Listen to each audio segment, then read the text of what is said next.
बात करना चाहता हूं वो ये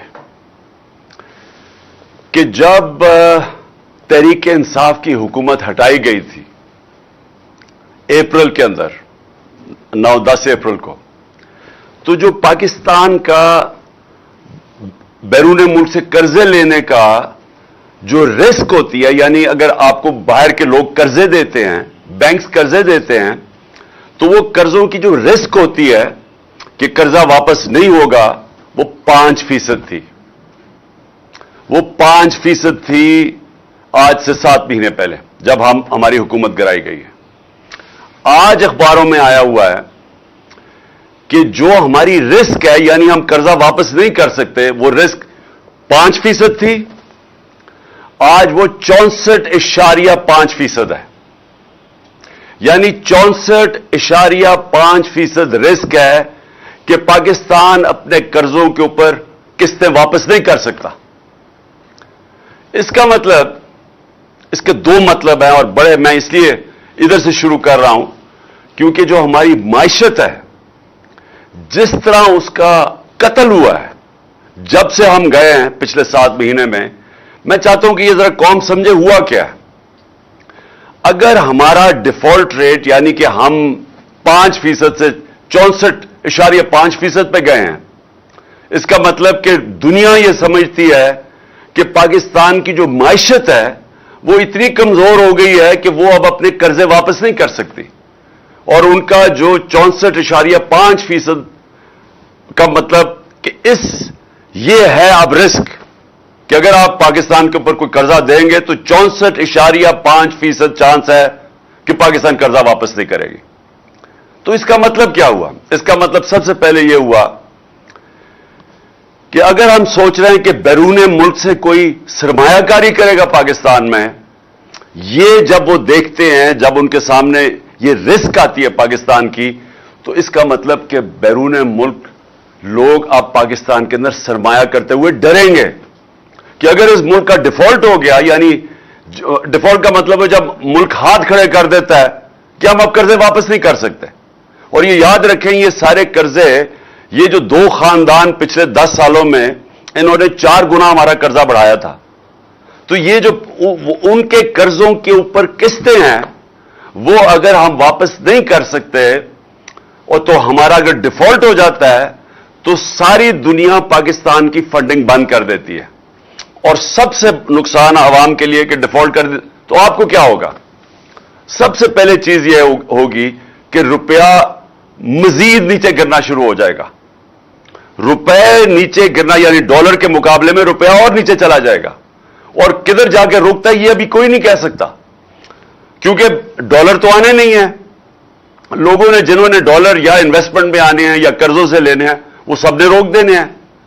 और सबसे बड़ी खतरनाक चीज यह है कि जो लोग जब इन्वेस्टमेंट का मतलब, अगर आपने मुल्क में दौलत में इजाफा करना है तो सरमायाकारी चाहिए, फैक्ट्रियां बनाएं, कारखाने बनाएं, ताकि लोग उसमें इन्वेस्ट करें, उससे हमारी दौलत में इजाफा हो, ताकि हम अपने कर्जों की किस्तें वापस कर सकें। तो इससे वो सब कुछ रुक जाएगा। तो मेरा अब ये सबसे पहला सवाल यह है कि जिन लोगों ने यह साजिश की थी और ये इस मुल्क को ऊपर इन चोरों को मुसल्लत किया था, मेरा सबसे पहले सवाल उन लोगों से है कि कौन है अब जिम्मेदार इसका? हमें तो हमारे ऊपर पूरी प्रोपेगेंडा कैंपेन की गई, वही जो अखबारों में बगल बच्चे बैठे हुए हैं जो सहाफी इनके, उन्होंने तो पूरी कैंपेन की कि मुल्क तबाह हो गया है, महंगाई आसमानों पे चली गई है। तो महंगाई तो वाज़े हो गया कि 50 साल में सबसे ज्यादा महंगाई इन पिछले 7 महीने में हुई है। हमारे जो मुल्क में महंगाई थी और आज जब हमारा टाइम था तो वो 15 से 16% थी, आज वो 27 से 28% पे है, तकरीबन दुगनी है।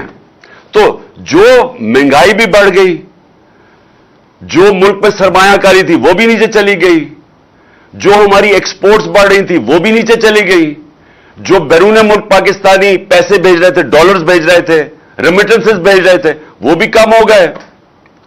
जो हमारी टैक्स कलेक्शन थी, यानी जो आमदनी एक मुल्क की होती है टैक्स इकट्ठा करके, वो भी उसके जिस रफ्तार पे हम इकट्ठे कर रहे थे वो नीचे चला गया। और मैं आज आपके सामने पाकिस्तान की इकोनॉमिक सर्वे होती है कि हर साल एक शाया होती है कि मुल्क की मायशत के हालात क्या हैं। तो वो इस गवर्नमेंट ने, हमारे जाने के बाद इस मौजूदा गवर्नमेंट ने वो सर्वे शाया की है। तो मैं आपको पढ़ के बताता हूं कि उस सर्वे के मुताबिक जो हमने अपने चौथे साल के अंदर प्रेडिक्ट किया था कि कितनी हमारी मुल्क की आम दौलत में इजाफा कितना होगा, वो 4.8% टारगेट था। कितना हमने किया? 6%। यानी जो जिस रफ्तार पे हमारी हुकूमत के दौर में मुल्क की दौलत में इजाफा हुआ, वो हमने सोचा था 4.8 होगा, वो 6% हुआ। हमने अपने टारगेट से बेहतर किया। एक्सपोर्ट्स, जो चीजें हम बेचते हैं बाहर और जिससे डॉलर आते हैं, हमने अंदाजा लगाया था 26 अरब डॉलर होगी। कितनी हमने एक्सपोर्ट की? 32 अरब डॉलर। पाकिस्तान की तारीख की सबसे ज्यादा एक्सपोर्ट रिकॉर्ड था ये। तो वो टारगेट से उससे भी ऊपर गए। यानी ये मैं वो चीजें बता रहा हूं जिसमें मुल्क की आमदनी में इजाफा होता है, दौलत में इजाफा होता है, लोगों को नौकरियां मिलती हैं। ये वो मैं चीजें आपको मोटी मोटी बता रहा हूं।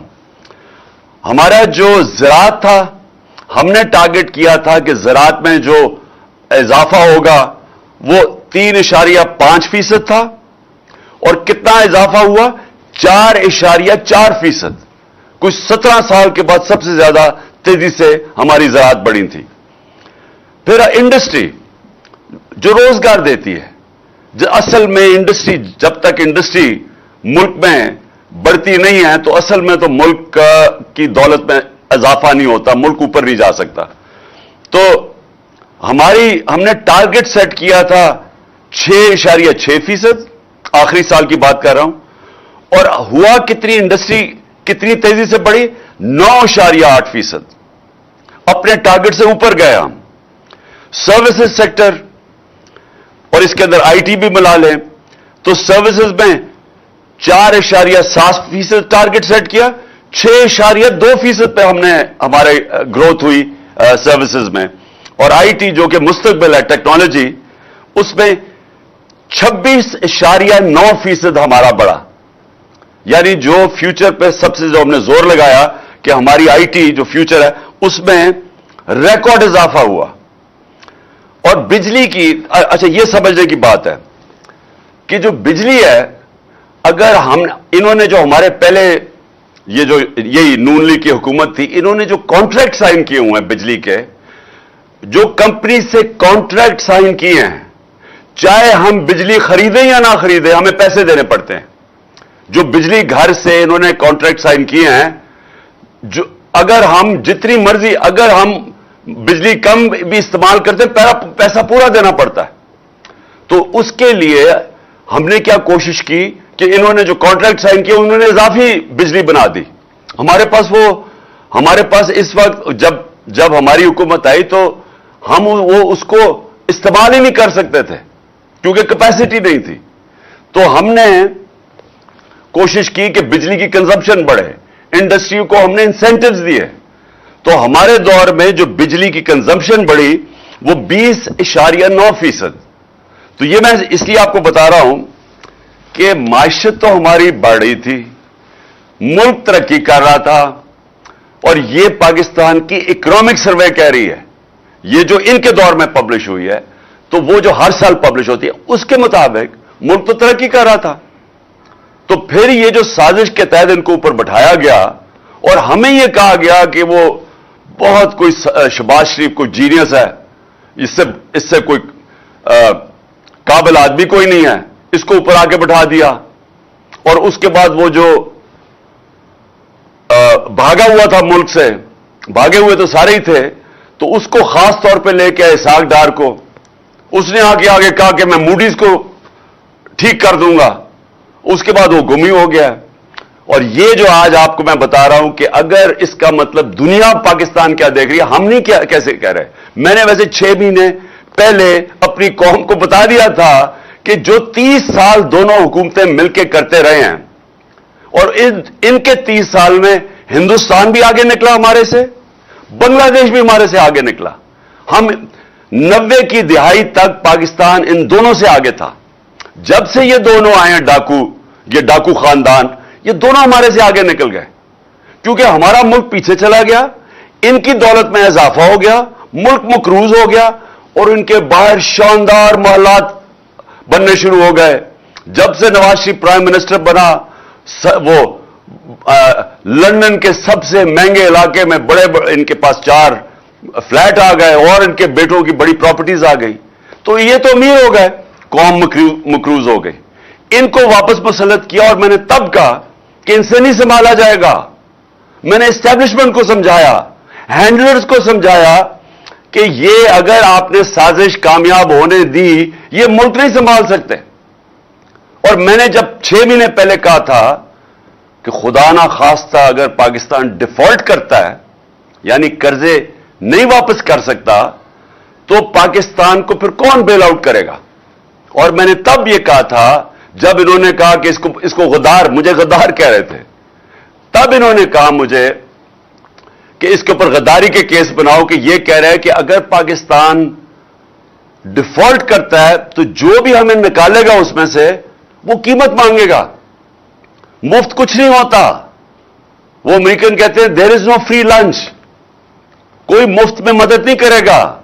और जो वो कीमत हमारे से मांगेंगे, मैं आज फिर अपनी कौम के सामने कह रहा हूं कि वो हमारा जो हमारी नेशनल सिक्योरिटी का सबसे बड़ा असासा है, उसके पीछे जाएंगे वो। और ये मैंने 6 महीने पहले कहा था अपनी कौम को।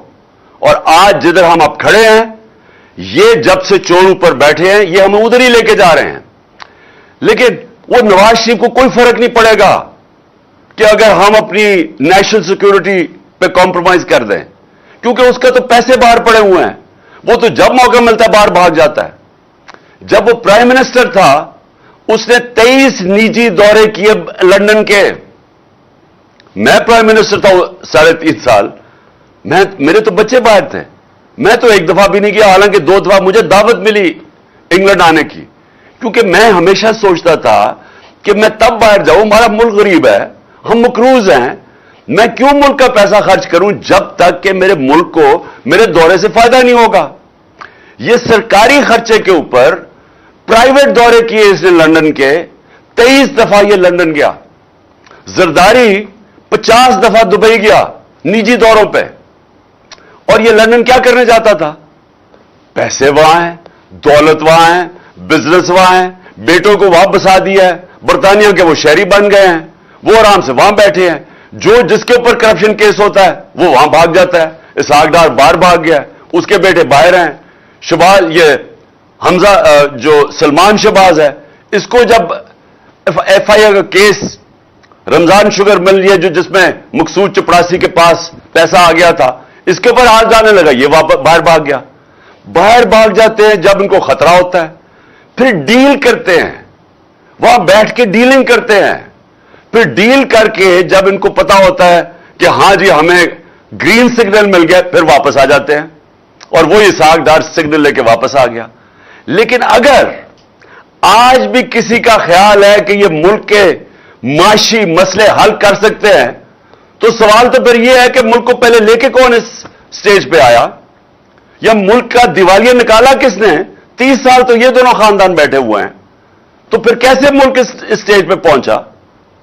और मैंने आपको बताया कि हमने एक दिवालिया हुआ पाकिस्तान संभाला 2018 में, और उस पाकिस्तान को उस दिवालिये से निकाल के 2 साल कोरोना के साल गुजरे जो दुनिया में तबाही मची, अपने मुल्क को कोरोना से निकाला।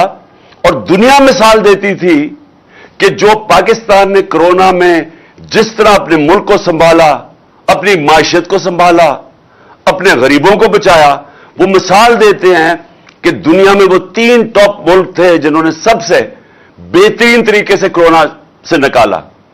और कोरोना से निकाला ही नहीं, उसके बाद हमने अपनी माशियत उठाई, जो मैं भी आपको बता रहा हूं कि 17 साल के बाद मुल्क की ग्रोथ रेट, ये जो 6% ग्रोथ रेट, तीसरे साल में 5.7 और चौथे साल में 6%, ये 17 साल के बाद हुआ। ہمارے زراعت نے 17 سال کے بعد اس طرح کی ترقی کی. ہماری انڈسٹری نے تو کہ 50 سال میں سب سے بہترین ہماری انڈسٹری اٹھ رہی تھی جب انہوں نے ہماری گورنمنٹ کرائی.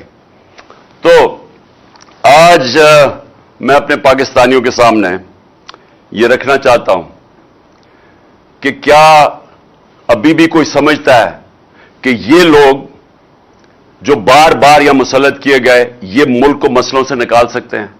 کیا ان کے پاس اب کوئی حل ہے؟ جو ہم نے حل بھی نکالے تھے وہ بھی پیچھے رہ گئے ہیں. ہم نے پوری کوشش کی. ہمارا مسئلہ کیا، میں آپ سب کے لیے پہلے ذرا سمجھا دوں. ہمارا مسئلہ یہ ہے کہ ماضی میں کسی نے زور نہیں لگایا کہ ملک کی دولت میں اضافہ کیا جائے ایکسپورٹس بڑھا کے. جو بھی چائنا کی ترقی ہوئی، جو ایشین ٹائیگرز، ملیشیا، انڈونیشیا جیسے ملک یہ جو ترقی کی ہے، سب نے اپنی ایکسپورٹس بڑھائی. جب دنیا کو مال زیادہ بیچیں گے تو آمدنی بڑھے گی. یہاں ہوا ہی کچھ نہیں، اور ان کے پچھلے نون لیگ کے 5 سال میں وہی کہ وہی ایکسپورٹس رہ گئی، تو دولت میں تو اضافہ ہی نہیں ہوا. تو ان کا ماضی میں یہی تھا. تو ہماری کوشش یہ تھی کہ ایکسپورٹس کو، پوری ایکسپورٹ انڈسٹری کو اٹھایا جائے، پورے ان کی مدد کی جائے، ان کو انسینٹیوز دیے جائیں، ان کے لیے سستی بجلی دی جائے تاکہ اگر وہ ایکسپورٹ کریں گے تو ملک کی دولت میں اضافہ ہوگا. اور اس کے علاوہ ہم نے وہ پلان بنائے. ٹورزم پاکستان میں ایسی ہے کہ ہمارے بڑے ڈالرز آ سکتے ہیں. ہماری بدقسمتی کے 2 سال کرونا میں ٹورزم ہی ختم ہو گئی، لیکن ٹورزم کے اوپر ہم نے پلان بنائے ہوئے تھے. اور تیسری چیز کہ جو بیرون ملک پاکستانی ہیں، جو ہمارا سب سے بڑا اثاثہ ہے، ان کو ہم نے کوشش کی کہ وہ اپنے پیسہ پاکستان لے کے آئیں. اس کے لیے ہم نے ان کی مدد کی. ریمیٹنسز جو سب سے تاریخی بڑی ہماری 30 ارب پہ، وہ اس لیے بڑی کہ ہم نے ان کو انسینٹیوز دیے، ان کے لیے انعام دیے کہ جو زیادہ پیسہ بھیجے گا یا ان کی اپنے بینکوں کے تھرو. اور روشن ڈیجیٹل پاکستان ایک نئی چیز شروع کی. 5 ارب سے اس میں آخر میں پیسہ آنا شروع ہوا. ہمارے 4 سال میں 5 ارب ڈالر سے اوپر اس میں آ رہا تھا اور بڑھتا جا رہا تھا.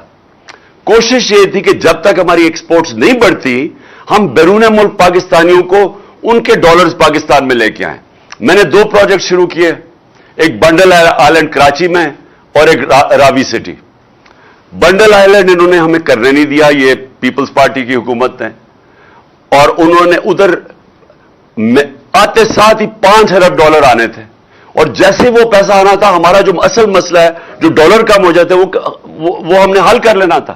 انہوں نے آخری منٹ میں نو آبجیکشن سرٹیفکیٹ دے کے کینسل کر دیا.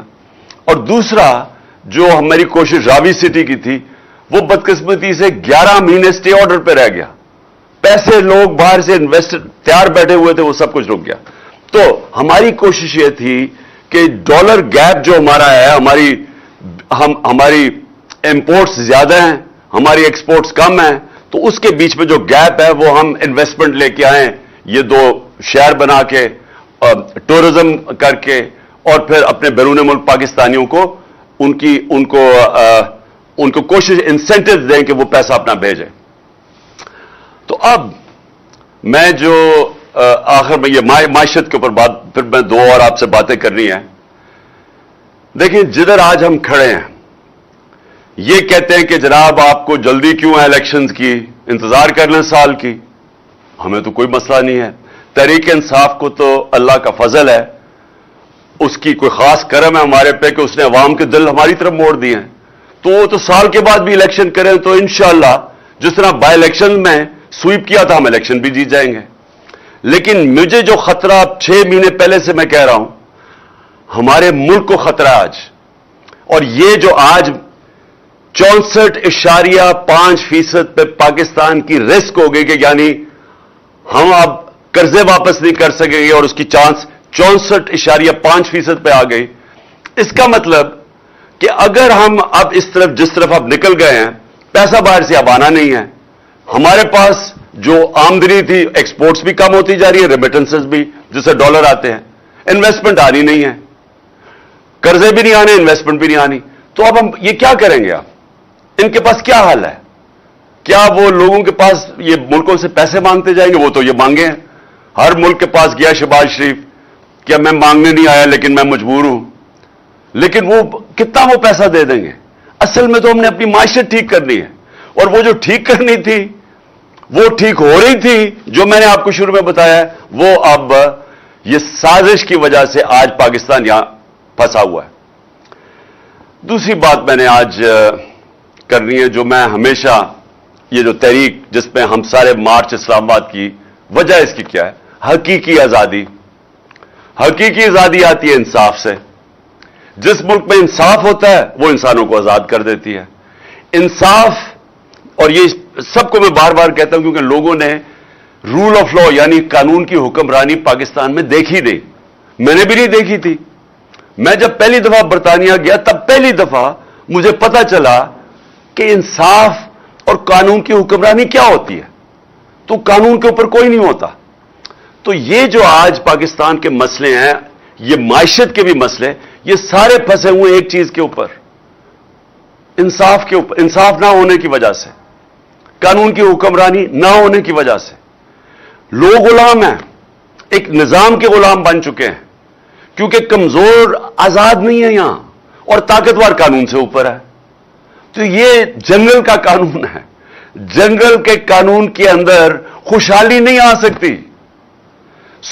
ये जो मैं आपको माइशत के बताया है, ये असल में हमारी मुल्क में खुशहाली, माइशत तब ठीक होगी जब हम अपने इंसाफ का निजाम ठीक करेंगे। अब मैं आज फिर, और मैं हर रोज अपील करता हूं अपने respectful honourable chief justice Pakistan के, 3 आपके पास केसेस हैं। ये तीनों लैंडमार्क केसेस हैं। और ये तीनों केसेस को और कोई तरीका इंसाफ लेने का नहीं सिवाय आपके पास आने का। अरशद शरीफ पाकिस्तान का नंबर 1 इन्वेस्टिगेटिव जर्नलिस्ट, एक मुहिब वतन पाकिस्तानी, एक ऐसा सहाफी जिसके जमीर की कोई कीमत नहीं थी। धमकियां दी गई, डराया गया, FIRs काटी गई, मुल्क से बाहर भगाया गया और फिर कत्ल किया गया, शहीद किया गया। चीफ जस्टिस साहब, इसके लिए आपके सामने हमारे सारे मेंबर्स पार्लियामेंट, सेनेटर्स, इन्होंने आपके सामने पिटीशन रखी है। दूसरा, आजम स्वाति, यह भी एक लैंडमार्क केस है कि मुल्क के सेनेटर को एक ट्वीट के ऊपर, जिसमें वो तनकीद करता है, जो सारी दुनिया में जिसकी इजाजत है, उस तनकीद के ऊपर उसको उसके पोते और पोतियों के सामने अंदर घुस के घर के उसको सुबह के 3 बजे उनके सामने मारा जाता है और फिर उसको हवाले किया जाता है। उसका जो आजम स्वाति ने नाम लिया, जो 2 नाम लिए, फहीम और फैसल, उनको, उनके आदमियों को जो नंगा करके उसको तशद्दुद करते हैं। किधर से इंसाफ मिलेगा? इसलिए आपके पास आए हैं चीफ जस्टिस साहब। और तीसरा मेरा केस है, मुल्क का एक्स प्राइम मिनिस्टर, सबसे बड़ी पॉलिटिकल पार्टी का हेड, वो पाकिस्तानी जो 50 साल से ये कौम जानती है जिसको, उसके ऊपर कातिलाना हमला होता है।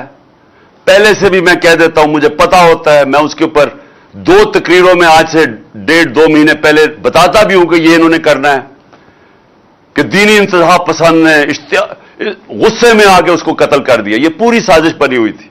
मैं 3 नाम लेता हूं, लेकिन पुलिस, पंजाब पुलिस हमारे नीचे कि मेरी FIR रजिस्टर नहीं करती। फर्स्ट इंफॉर्मेशन रिपोर्ट, FIR, ये एक शहरी का बुनियादी हक है। मैं आम शहरी की बात कर रहा हूं, लेकिन वो आदमी जो एक्स प्राइम मिनिस्टर है, अगर उसको वो हक नहीं दिया जा रहा, तो चीफ जस्टिस साहब, ये बड़ा हमारे लिए लम्हा फिक्र है। ये एक्चुअली रूल ऑफ लॉ, ना इंसाफ ना होने का एक आपके सामने इससे बड़ा क्या मिसाल हो सकती है कि मेरा ये बुनियादी हक था कि मैं 3 लोग जो मैं समझता हूं इसमें मुलव्विस थे, इनके ऊपर नाम लिखूं। इन्वेस्टिगेशन होगी, हो सकता है ये बेकसूर निकला है, मैं गलत हूं, लेकिन है तो मेरा हक। तो हमारी हुकूमत होते हुए पुलिस ने कहा जी हम नहीं कर सकते, क्योंकि वो बहुत ताकतवर लोग हैं। पुलिस हमें क्या कहती है? पुलिस वो कहते जी अगर किसी से मुझे इस ओहदे से उठा दे, किसी और को बिठा के ये करवाएं, मैं नहीं कर सकता।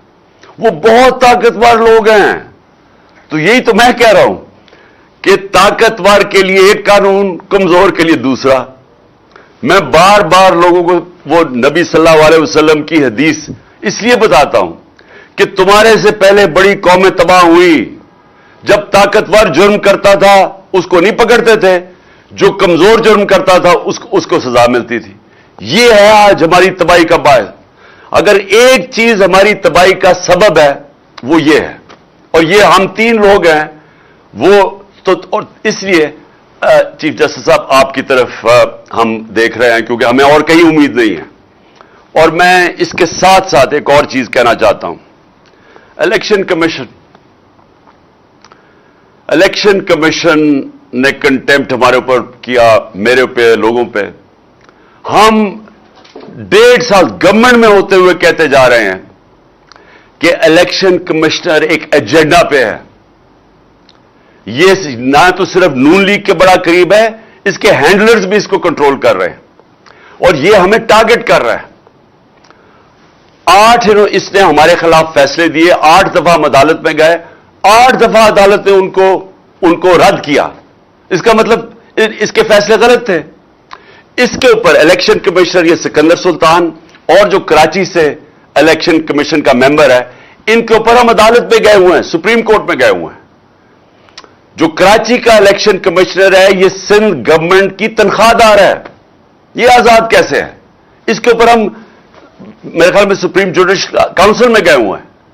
और ये जो सिकंदर सुल्तान है, हमने इसके ऊपर बार बार कहते रहे हैं कि ये आदमी गैर जानिबदार नहीं है, और हमें अदालत वापस इसके पास भेज देती है। और वो कैसे जज बन सकता है जब मैं कह रहा हूं कि मैं इसको, ये हमें इंसाफ ही नहीं दे रहा, बार बार हमारे खिलाफ फैसले कर रहा है, ये हमारे ऊपर जजमेंट कैसे दे सकता है? आप अगर अदालत में भी जाते हैं तो अगर किसी को जज के ऊपर इतराज है तो वो रिक्यूज कर लेता है। ये बार बार हमारे खिलाफ फैसला देता है, बार बार हम अदालतों में जाते हैं। तो मेरी रिक्वेस्ट ये है कि जो हमने इसके ऊपर अदालत में गए हुए हैं तो वो भी तो केस सुन रहे हैं। 2 केसेस हैं जिसमें इससे हमें फंसाया हुआ है। एक है foreign funding case. Foreign funding case में सुप्रीम कोर्ट ने भी कहा, हाई कोर्ट ने भी कहा कि हमारे केस के साथ साथ नून लीग और पीपल्स पार्टी के भी फंडिंग केस देखें।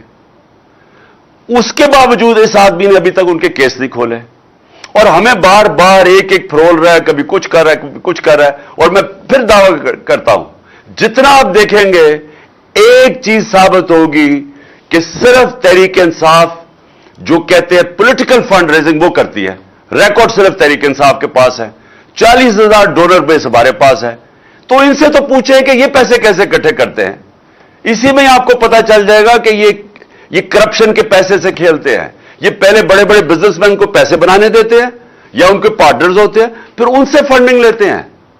तो ये इनकी फंडिंग तो है ही इलीगल, ये बता ही नहीं सकते किधर से पैसा आया। उनका केस नहीं सुन रहा और हमें इसने लटकाया हुआ है इतने सालों से। तो एक तो फंडिंग केस और दूसरा तोशाखाना। तोशाखाना का केस इसने फैसला कर दिया कि जी इमरान खान को डिस्क्वालीफाई करो। अदालत में तो फिर भी हम चले गए हैं। और मैं गारंटी करता हूं, मैं लिख के देता हूं कि जितना आप देखेंगे इमरान खान, ये साबित होगा कोई गैर कानूनी चीज नहीं की। लेकिन जिन्होंने गैर कानूनी चीज की और नैब में 10 साल से केस है, उनके केस क्यों नहीं सुनता? आसिफ जरदारी, यूसुफ रजा गिलानी और नवाज शरीफ। यूसुफ रजा गिलानी ने मदद की इनकी। उन दोनों ने गैर कानूनी तौर पे 4 गाड़ियां निकाली तोशाखाना से। मुझे भी गाड़ी मिली थी। गाड़ी आप नहीं ले सकते तोशाखाना से, वो गैर कानूनी है। उन्होंने 4 महंगी महंगी गाड़ियां ली, नैब में केस पड़ा हुआ है। ये इलेक्शन कमीशन को क्यों नहीं समझा, क्यों नहीं वो केस उठा रहा? देखिए, इलेक्शन कमीशन गैर जानिबदार होता है, ये गैर जानिबदार नहीं है। तो प्लीज हमारे केस सुने जो हमने सुप्रीम कोर्ट में इसके खिलाफ किए हुए हैं। मैं रिक्वेस्ट करूंगा, क्योंकि उससे एक इंसाफ के निजाम में इत्मीनान होगा हम सबको। और आखिर में मैं अपने सारे पाकिस्तानियों से میں پھر یہ جو ڈرامہ ہو رہا ہے سارے ملک کے سامنے کہ ایک مفرور سزا یافتہ جھوٹا اور دوسری دفعہ جھوٹ بول کے بھاگا ہوا جو لندن میں بیٹھا ہوا ہے، میں یہ آج ساری قوم سے پوچھتا ہوں کہ یہ کیسے اس ملک کے فیصلے کر سکتا ہے؟ کیسے ایک قوم اجازت دے سکتی ہے اس آدمی کو کہ ہمارے فیصلے کرے؟ اور کون سا فیصلہ کرے جو ہماری نیشنل سیکیورٹی کا سب سے اہم فیصلہ ہے؟ اور اس کا ماضی دیکھ لیں، اس نے آج تک میرٹ کا اس کا مطلب بھی نہیں پتا، یہ فیصلے کرتا ہے کہ اس کے مفادات کے اندر وہ اس کے مفادات کو آگے کیسے لے جا سکتے ہیں، یہ فیصلے کرتا ہے کہ اس کی بزنس کو کیسے غیر قانونی طور پہ فائدہ ہو سکتا ہے۔ ایف بی آر میں کون ہوگا جو ان کی مدد کرے گا؟ پولیس میں کون ہوگا جو ان کے مخالف کے خلاف ظلم کرے گا؟ ان کی کبھی پاکستان میں میرٹ کے اوپر فیصلے نہیں ہوئے۔ 1993 کے اندر لاہور ہائی کورٹ کے اندر کیس ہوا، chief justice Lahore high court نے پوچھا اس وقت کے آئی جی عباس خان سے کہ کیوں پنجاب پولیس میں اتنی کرپشن ہے؟ یہ 93 کی بات ہے۔ آئی جی عباس خان نے کہا کہ نواز شریف کے دور کے اندر پنجاب پولیس کے اندر پیسے لے کے پولیس والوں کو بھرتی کیا گیا ہے، اور پھر اس نے کہا کہ کئی لوگوں کو بھرتی کیا جو مجرم تھے، جو جرائم پیشہ لوگ تھے، ان کو پولیس میں بھرتی کیا گیا۔ یہ 93 کی بات ہے۔ تو اس سے ہم یہ آج امید لگا کے بیٹھے ہوئے ہیں کہ یہ دیانتداری سے پاکستان کی اہم فیصلہ کرے گا۔ میں تو آئینی طور پہ تو خیر شہباز شریف وہی کرے گا جو نواز شریف کہے گا، تو آئینی طور پہ تو شہباز شریف کر سکتا ہے، لیکن کیا اخلاقی طور پہ یہ ہونا چاہیے؟ دیکھیں، جمہوریت ڈنڈے کے زور سے نہیں چلتی، جمہوریت بندوقوں کے زور پہ نہیں چلتی، جمہوریت اخلاقیات پہ چلتی ہے۔ اس لیے برطانیہ کا پرائم منسٹر جب وہ بھاری اکثریت سے ڈیوڈ کیمرون جیتتا ہے الیکشن، تو وہ ریفرینڈم جب ہارتا ہے اس کو کوئی ضرورت نہیں تھی استعفیٰ دینے کی، وہ استعفیٰ دے دیتا ہے کہ جی میرے پاس اخلاقی قوت ختم ہو گئی ہے۔ تو اخلاقیات کے اوپر، کیونکہ ہم نے برطانیہ سے لی ہوئی ہے جمہوریت، اس کی بنیاد اخلاقیات کے اوپر رکھی ہوئی ہے۔ ایک ان کا پرائم منسٹر جھوٹ بولتے ہوئے پکڑا جاتا ہے، وہ ریزائن کر دیتا ہے کہ میری وہ اخلاقی، میرے پاس وہ طاقت نہیں ہے حکومت کرنے کے لیے۔ تو یہاں ایک مفرور جو پاکستان کے 5 ممبر سپریم کورٹ نے اس کو سزا یافتہ کروایا، جو جھوٹ بول کے ملک سے باہر بھاگا ہے، وہ آج ہمارا فیصلہ کر رہا ہے۔ کیا یہ ملک کی صرف یہ نہیں کہ یہ میرٹ پہ فیصلہ نہیں کرے گا، اور میرٹ کے اوپر ہی جب اداروں میں فیصلے ہوتے ہیں تب یہ ادارے اوپر آتے ہیں۔ میرٹ اداروں کو تباہ کرنا ہو، میرٹ ختم کر دو۔ تو دنیا میں میرٹ کی وجہ سے ادارے مضبوط ہوتے ہیں۔ تو یہ ایک تو میرٹ پہ نہیں فیصلہ کرے گا، اور دوسری یہ ساری قوم کا ہماری اخلاقیات کا مذاق اڑ رہا ہے کہ ہم اور نیچے گر رہے ہیں۔ پہلے چوروں کو اوپر مسلط کر دیا، چوروں نے اپنے کیسز سارے ختم کر دیے، آہستہ آہستہ شہباز شریف کے 4 گواہ مر گئے آتے ساتھ ہی جو 16 ارب ایف آئی اے کے کیس میں تھے۔ اس کے بعد انویسٹیگیٹر وہ بیچارہ ڈاکٹر رضوان بھی مر گیا، کسی نے پوچھا ہی نہیں کسی کو کہ یہ کیا ہو رہا ہے کہ لوگ ایک دم آتے ساتھ ہی مر گئے ہیں۔ وہی رانا ثناءاللہ اور شہباز شریف نے جو ماڈل ٹاؤن کے اندر دن دہاڑے ٹی وی کے اوپر لوگوں کی قتل عام کی، ان کو کوئی پوچھتا نہیں ہے۔ اور پھر یہی وہ لوگ واپس آ کے کیسز بھی اپنے ختم کرواتے ہیں، ہر قسم کا ظلم کرتے ہیں پاکستان پہ، صحافیوں کے اوپر ظلم کرتے ہیں، اس ملک کے میڈیا کے اوپر کرائم ڈاؤن کر دیتے ہیں، اور پھر ایک ہی کوشش ہے کہ جھوٹے کیسز کر کے تو کسی طرح عمران خان کو نکالا جائے۔ اور میں ابھی آپ کو بتا رہا ہوں کہ نواز شریف صرف جس کو بھی یہ فیصلہ کرے گا نا کہ آرمی چیف بنے گا، یہ اس سے ایک چیز مانگے گا۔ کیونکہ میں اس کو 40 سال سے جانتا ہوں، میں اس کو اب سے نہیں، میں یہ جب جمخانہ میں اپنے امپائر کھڑے کر کے میچ کھیلتا تھا، میں تب سے جانتا ہوں اس کو۔ یہ ایک چیز مانگے گا کہ تم نے کسی نہ کسی طرح عمران خان کو ڈسکوالیفائی کروانا ہے، تم نے اس کی پارٹی کے اوپر زور ڈالنا ہے اور میرے کیسز ختم کرنے ہیں۔